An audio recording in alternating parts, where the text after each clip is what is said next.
সবাইকে দেখি তো সবাই কত ভালো কাজ করে। তো আমি মানে সংসারের কাজকর্ম সেরেও তারা ঘরের কাজ করে।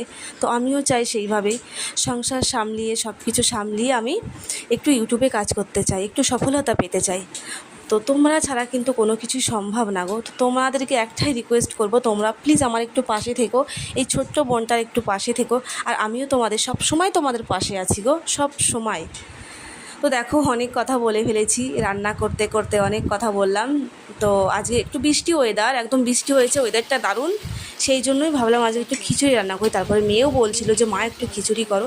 তো মেয়েরও খুব ভালো লাগে এরকম খিচুড়ি রান্না করলে।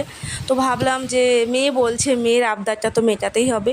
সেই জন্য আমি খিচুড়ি রান্না করতে চলে এসেছি। একদমই সিম্পল রান্না করছি একদমই। তো এদিকে আমি দেখো হয়ে গেছে, জল দিয়ে বসিয়ে দেবো। তার মাঝে আমি একটু চা করেও খেয়ে নিয়েছি, জানো তো বন্ধুরা। তো সবাই পাশে থেকো।